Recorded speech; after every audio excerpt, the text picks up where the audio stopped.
नमस्कार, trains and travel में आपका पीलीभीत जंक्शन से बहुत बहुत स्वागत है। आज की वीडियो में पीलीभीत जंक्शन का एक नाइट व्यू हम देखेंगे। साथ ही साथ बात करेंगे अब चूँकि पूर्णागिरि का मेला शुरू होने वाला है, नवरात्र आ रही है, तो श्रद्धालुओं की भी भीड़ बढ़ेगी और पीलीभीत शाहजहांपुर पे जो रेलखंड है हमारा पीलीभीत शाहजहांपुर, जिस पर 2 जोड़ी रेलगाड़ियों का प्रस्ताव या यूँ कहें कि टाइम टेबल एक समय सारणी आ गई है, लेकिन नोटिफिकेशन नहीं आया है कि कब से रेलगाड़ियों का संचालन शाहजहांपुर से पीलीभीत के बीच शुरू किया जाएगा। क्योंकि शाहजहांपुर साइड से भी जो लोकल्स हैं, ना सिर्फ पीलीभीत तक बल्कि टनकपुर तक, क्योंकि अब नवरात्र आ रहे हैं, श्रद्धालुओं को माँ पूर्णागिरि के दरबार जाना होता है, उसके लिए कोई व्यवस्था नहीं हो पा रही है, रेलगाड़ियों के चलने का कुछ पता नहीं चल रहा है। इन सब पर भी हम चर्चा करेंगे आज के इस वीडियो में। तो शुरुआत पीलीभीत जंक्शन के सर्कुलेटिंग एरिया से। तो ये बाहर का दृश्य है पीलीभीत जंक्शन का, जहां पर शान से तिरंगा लहरा रहा है। अभी हाल ही में इसका लोकार्पण श्री वरुण गांधी जी ने किया था, यहाँ से सांसद।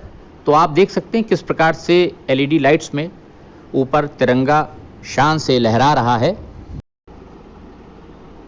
पीलीभीत जंक्शन के बाहर मुझे लगता है कुछ और एलईडी लाइट्स और हाई राइज जो लाइट्स लगती हैं वो लगानी चाहिए, क्योंकि अभी भी अंधेरा काफ़ी यहाँ पर नज़र आ रहा है। पर्याप्त रोशनी बाहर, एक बहुत बड़ा जंक्शन है पीलीभीत हमारे एनईआर जोन का इज्जत नगर मंडल में, लेकिन जितनी लाइट बाहर अभी होनी चाहिए उतनी नज़र नहीं आ रही है। साथ ही साथ अब मेला स्पेशल ट्रेन्स कितनी दी जाएंगी उसको देखना होगा।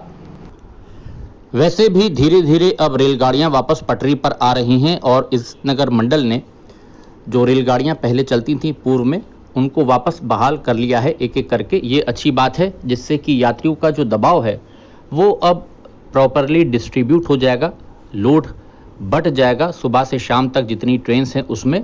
नहीं तो चंद रेलगाड़ियों में भीड़ बहुत ज़्यादा हो जाती थी और कोविड प्रोटोकॉल का फिर जो पालन होना चाहिए वो नहीं हो पा रहा था, विशेषकर अनरिजर्व ट्रेन्स जो हमारी चल रही थी अनारक्षित वाली। तो ये सामने पीलीभीत जंक्शन का दृश्य आप देख सकते हैं, बहुत ही सुंदर दृश्य लग रहा है रात्रि का। और 100 फीट ऊंचे राष्ट्रीय ध्वज के लग जाने के बाद नाइट व्यू यानी रात में कैसा दिखता है पीलीभीत जंक्शन और कैसा नज़र आता है अब तिरंगा, इसको भी हम दिखाना चाह रहे थे बहुत सारे सब्सक्राइबर्स को कि बहुत ही सुंदर दृश्य अब लगता है, बहुत ही खूबसूरत नज़ारा दिखाई पड़ता है पीलीभीत जंक्शन के बाहर अगर हम बात करें। और अब कवायद होनी चाहिए पीलीभीत शाहजहांपुर रेलखंड पर रेलगाड़ियों के संचालन के लिए, इसकी कोशिश होनी चाहिए, क्योंकि बहुत विलंब हो रहा है और लोगों को बहुत परेशानी हो रही है यात्रा में। तो अब उम्मीद है कि जल्दी ही इस बाबत भी कुछ निर्णय लिया जाए, डीआरएम साहब कुछ निर्णय लें। हमारे महाप्रबंधक गोरखपुर में बैठे हैं, उनको सोचना चाहिए। अब नवरात्र आ रही है तो उद्घाटन के लिए अब जो है वो कोशिशें तेज़ होनी चाहिए। ये एक और एंगल से हम आपको व्यू दिखा रहे हैं तिरंगे का,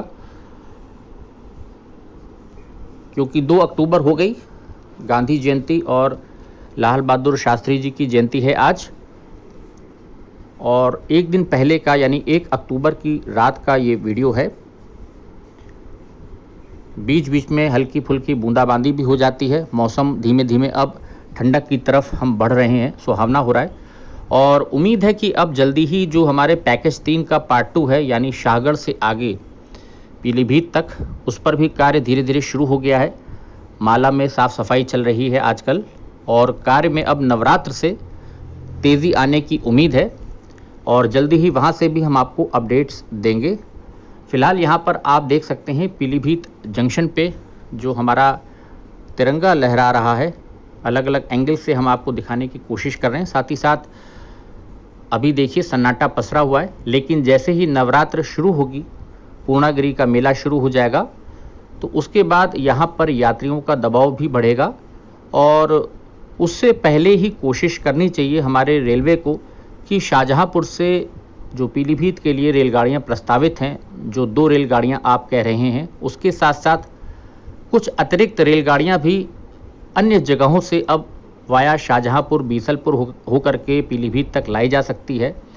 और टनकपुर के लिए विशेषकर, क्योंकि पूर्णागिरि बहुत सारे श्रद्धालु लखनऊ से भी जाते हैं, यहाँ से कोई अब डायरेक्ट कनेक्टिविटी नहीं रह गई है। पहले जब छोटी लाइन थी तो नैनीताल एक्सप्रेस में डिब्बे पीछे लगा करते थे टनकपुर के, जो कि पीलीभीत जंक्शन पर डिटैच होते थे, कटते थे।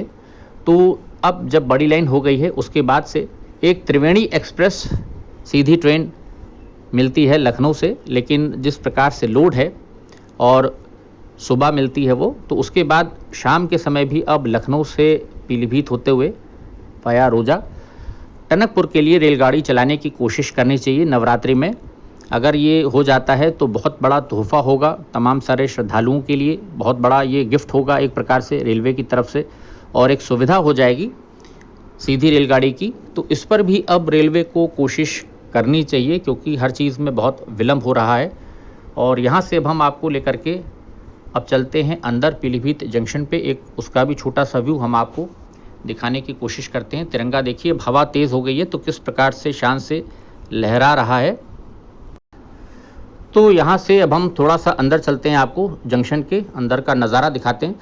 साथ ही साथ कुछ मीडिया के हवाले से और कुछ सोशल मीडिया के हवाले से खबरें चल रही हैं कि जो बरेली तक रेलगाड़ियाँ आती हैं, विशेषकर आला हज़रत भुज से, और हमारी मुंबई से जो चल करके आती है लोकमान्य तिलक टर्मिनस है या दादर वाली जो रेलगाड़ी है, तो उन रेलगाड़ियों को भी विस्तार की बात आ रही है कि उसको भी टनकपुर तक अगर एक्सटेंशन देते हैं तो पीलीभीत वालों को भी फ़ायदा होगा। साथ ही साथ जो टनकपुर खटीमा उत्तराखंड वासी हैं उनको भी फिर बरेली जाना नहीं पड़ेगा, उनको डायरेक्ट ट्रेन टनकपुर से ही मिल जाएगी। लंबी दूरी की कुछ रेलगाड़ियां दी जा सकती हैं, इसके लिए भी कोशिश करनी चाहिए। जैसा बहुत सारे सब्सक्राइबर्स हमें बराबर निरंतर मैसेज करते रहते हैं, और अब ट्विटर पर भी उन्होंने सीधे अब डीआरएम और जीएम साहब को इस बाबत लिखना शुरू कर दिया है, जो कि अच्छी बात है।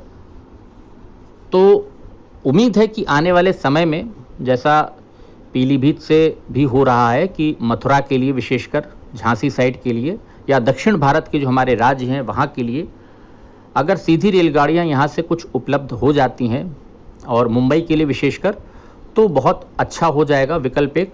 साथ ही साथ टनकपुर से जो हमारे ख़ास तौर से डिफेंस के लोग हैं, बनबसा में रहते हैं जो, उनका आग्रह है कि यहाँ से टनकपुर से देहरादून के लिए बरसता पीलीभीत और हावड़ा की दिशा में या गुवाहाटी तक नॉर्थ ईस्ट, क्योंकि काफ़ी बटालियन का मूवमेंट रहता है तो कोई सुविधा नहीं है जाने के लिए। तो इस दिशा में भी जो रेलगाड़ियां हैं लंबी दूरी की, उनको चलाने के लिए पीलीभीत जंक्शन से अब कोशिश शुरू हो जानी चाहिए, क्योंकि अब सारा नेटवर्क आपका बन गया है, ब्रॉडगेज हो गया है, इलेक्ट्रिफिकेशन हो गया है रूट का, वाया बरेली तो हो ही गया है, और वाया शाहजहांपुर जो रूट है हमारा, इस पर भी आप मान के चलिए नवंबर के अंत तक ये कार्य पूरा हो जाएगा।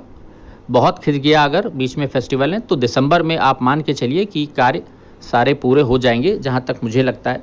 तो इस पर भी अब कोशिश करनी चाहिए, प्रस्ताव बना करके रेलवे बोर्ड को भेजना चाहिए टनकपुर से देहरादून के लिए और हावड़ा के लिए, क्योंकि देहरादून के लिए तो विशेषकर उत्तराखंड के मुख्यमंत्री से भी कई बार, पुष्कर सिंह धामी जी से भी लोगों ने लिखा है और कहा है कि पीलीभीत से होते हुए फिर वाया बरेली अगर देहरादून की भी दैनिक एक ट्रेन हो जाए तो उत्तराखंड वासियों को, क्योंकि उनकी राजधानी है देहरादून, तो आवागमन में बहुत उनको सुविधा होगी। साथ ही साथ मुंबई और मथुरा की दिशा में भी रेलगाड़ियों की डिमांड है यहाँ से पीलीभीत वासियों के लिए, और मुझे लगता है कि पीलीभीत से एक कनेक्शन वाया बीसलपुर होते हुए, रोजा होकर के सीतापुर होते हुए लखनऊ जंक्शन तक, क्योंकि एनईआर की अपनी ही जोन का मामला है और दोनों ही स्टेशन लखनऊ जंक्शन से लेकर के पीलीभीत टनकपुर एनईआर जोन में ही आते हैं।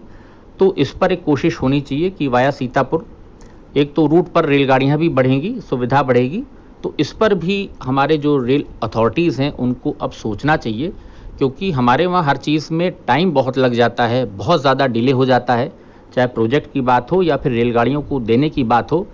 सीआरएस इंस्पेक्शन के बाद भी बहुत लंबा समय लग जाता है रेलगाड़ी को पटरी पर उतरने में। अब हालात सामान्य हो रहे हैं, कोरोना का असर इतना नहीं है, वैक्सीनेशन ड्राइव तेज़ी से चल रही है, तो अब इस दिशा में भी एफर्ट होनी चाहिए, कोशिश होनी चाहिए, जिससे कि लोगों को अमान परिवर्तन में जो ये करोड़ों रुपए लगे इसका लाभ तो मिले।